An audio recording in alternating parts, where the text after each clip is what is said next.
should have taken place many decades ago. واژۆکردنی بڕیاری شەرعیەتدانی ویلایەتە یەکگرتووەکانی ئەمریکا بە جۆلانی داگیرکرا وەک بەشێک لە ئیسرائیل لە بەردەمی بنیامین نەتانیاهوی سەرۆکوەزیرانی ئەو قەوارەیە جارێکی تر پەیوەندی پتەوی ئیدارەی سەرۆکی ئەمریکای بە لۆبی زایۆنی و ڕێکخراوی ئایپاک دووبارە کردەوە. لە دوای واژۆکردنی بڕیارەکە لاوتەیەکدا ترامپ ڕایگەیاند پێشتریش لە گوێزانەوەی باڵێۆزخانەمان بۆ قودس ئاگاداریان کردینەوە بەڵام دوای جێبەجێکردنی هیچ ڕووی نەدا بۆیە ئەم هەنگاوەش جێبەجێ دەبێت و هیچ ڕوو نادات دەبێ هەر پرۆسێکی ئاشتیش مافی ئاسایش و بوونی ئیسرائیل بپارێزێت. چاودێران بڕوایانی وایە ترامپ و ناتانیاهۆ لەم بڕیارەدا پێویستیان بە یەکتر هەیە. لە مانگی نیساندا ناتانیاهۆ پێویستی بە دەنگی زۆرینەی دانیشتوانی قەوارەکەی هەیە.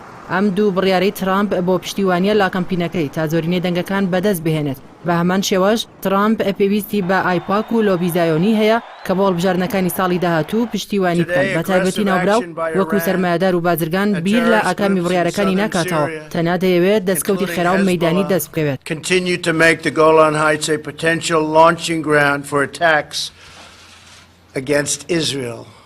چاودێرانی بواری یاسای نێودەوڵەتی و بڕیارەی ترامپ بەبێ نرخ ناودەبن چونکە قودس و جۆلان زەوی ویلایەتە یەکگرتووەکان نییە تا ترامپ بیان بەخشێتە ناتانیاهۆ چونکە ئەو ناوچانە لە بڕیارە نێودەوڵەتیەکان و پێناسەکانیاندا حاڵەتی یاساییان چەسپێنراوە کە ویلایەتە یەکگرتووەکان بۆ خۆشی بەشێک بۆ لا پشتیوانانی ئەو بڕیارانە. جا ئەو وڵاتە وەکو وڵاتێکی گرنگی ئەنجومەنی ئاسایش و پێکێنەری نەتەوە یەکگرتووەکان بە بەهێزکردنی پێگەی ئەو ڕێکخراوە جیهانیە ئاشتی و سەقامگیری جیهانی دەخاتە مەترسیەوە. ئەماش بیرخستنەوەیەکی ترسناکە بۆ حاڵەتی بەهێزکردنی کۆمەڵەی گەلان بەر لەوەی زلهێزانی خۆرئاوا با ململانەکانیان جەنگی جیهانیان هەڵگیرساند و ملیۆنان کەسیان کردە قوربانی ویستا سەرمایەداری و پاوانخوازیەکانیان. هەروەها بیرخستنەوەیەکی خراپە بۆ مرۆڤایەتی کە هێزێکی جیهانی مادام خۆی باخاوەنی هێز دەزانێت چیتر ڕێز لا یاسا نێودەوڵەتیەکان نەگرێت.